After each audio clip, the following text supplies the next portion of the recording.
The Gout Gout situation is evolving because every time that he runs, it is officially a big deal, at least on the internet. And this time, it happened at the Stawell Gift over in Australia.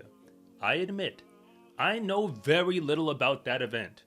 What I do know is that historically it's a big deal over in Australia. They actually pay out a whole bunch of money to the winner. But it's not a traditional track event. That's why Gout Gout was running 120 meters with a handicap. I don't really understand all the details, but I tried to read up on it a little bit. And beyond that, he's running on a grass track. So the results really aren't that important when we're talking about world records or anything like that, but it's a race. And if Gout Gout is in it, then people want to know what happened. So although I live in America, I made it my business to check the results. And when I did, specifically after the semifinal, I was shocked to see that Gout Gout did not qualify through to the final race. But then when I thought about it, it actually made a little bit of sense, because he is running with a handicap, and neither him or Lockie Kennedy, who we should know by now, at least in the year 2025, they're the fastest men in Australia. They have the time on the boards. And if you're talking about Lockie Kennedy, the world indoor medal to prove it. But the fact that neither of them made it to the final means we don't get to see a rematch between both of them. The distance doesn't really matter. But the last time they raced, it was entertaining. And that one I got to watch live. And now that this event is over for Gout Gout, it raises a whole lot of questions about the future of his career. Because the 2025 season is in a very unique place if you're talking about an athlete like him. Because Australia, for the most part, just had their national championships and ran through the core of their track and field season. But the rest of the world, and when I say the rest, I'm really talking about the Western world, especially over in America, we're really just getting in gear, especially when it comes to the pros. Some of them just ran their first races of the year within the past 2 weeks. Gout Gout is officially a professional runner. Even though he's under the age of 18, he's signed with Adidas, and in this track and field world that we're living in, that makes him one. And with a whole bunch of races left to run on the professional circuit, as well as a whole bunch of months between now and September, when the World Championship meet is actually supposed to go off, we have no real idea when we're going to see him race. Don't get me wrong, I'm assuming we're going to see him race sometime between now and then. But the only thing that's basically a lock is that when the World Championship meet goes off, he will be on the starting line in the 200 meter dash. So without getting too far ahead of myself, I started to think, what is this really going to mean for Gout Gout? Not just this year, but going forward. Because he's really going to have a decision to make. Because the Australian track and field calendar likely isn't going to change that much. That means their season isn't going to match up all that well with the majority of the track and field calendar. And the simple workaround for that, if that is your concern, is you can just start training somewhere else in the world. Gout Gout has already shown us that he's willing to do that, at least a little bit, because he trained with Noah Lyles earlier this year, and he flew to America, specifically Florida, in order to pull it off. But instead of just focusing on all the fast times that Gout Gout has run over the past 6 months, and trust me, it has been an entertaining but a very wild ride. If you dig a little bit deeper, you can get a pretty good idea of what we can reasonably expect from Gout Gout going forward. And no, I'm not really just talking about Olympic or World Championship medals. The comment section, hey, we can duke it out on that and what people expect to happen. I've even done polls on this channel where people have spoken up, and at least this year, I'm not saying that I'm expecting Gout Gout to come away with a World Championship medal, but like I said, he's going to be there on the line. And that is a big deal. Not just because he's under 18, but the conditions in which he's going to pull it off. But if you're new here, I want to say thank you for even making it this far into the video. And I'm Coach Rob, the founder of SCArecruiting.com, where I rank the best track and field recruits across the entire nation. And if anything that I say actually connects with you, it is always greatly appreciated if you would please like and subscribe. But if I don't, just let me know in the comment section, because I try to read them all. Gout Gout runs for Australia, which puts him in a very unique class among the athletes on the world stage.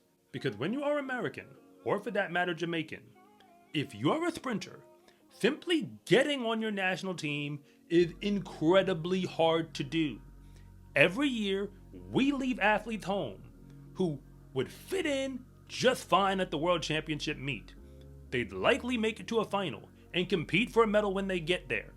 They just get left off the team out of technicality. It's the way the rules work. Christian Coleman is proof of it, because he got fourth at the Olympic trials in both the 100 and the 200 in 2024. And the times he put down in both of those events said that he likely would have been in the final for both of those events. And if you took the Americans that beat him out of those fields, he still would have came away with a medal. Basically would have been a lock, especially in the 200 ironically. But the man who actually won that event at the games was Stawell Gift of Botswana. And he is in a very different category, because he represents all of the athletes who essentially just have to break the Olympic standard in their primary event. And they're going to go to the games because there's nobody else in their nation who can keep them from qualifying.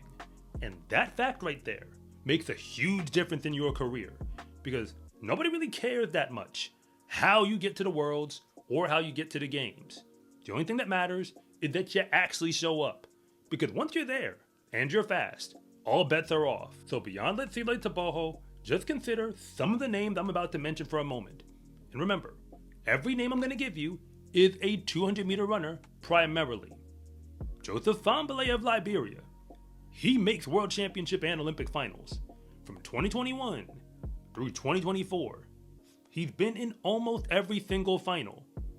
But he doesn't have to go through the American system in order to qualify to get there, even though he grew up in America and went to an American college. And then take an athlete like Alexander Ogando, who runs for the Dominican Republic. He was also there in that 200-meter Olympic final in 2024. And once again, there's nobody in his nation who's going to keep him off of an Olympic or World Championship team. He just has to show up and show out once the gun goes off. And lastly, consider Andre DeGrasse. Because yes, Canada is pretty fast, but let's be real about it. They're the reason they've been running the exact same 4x1.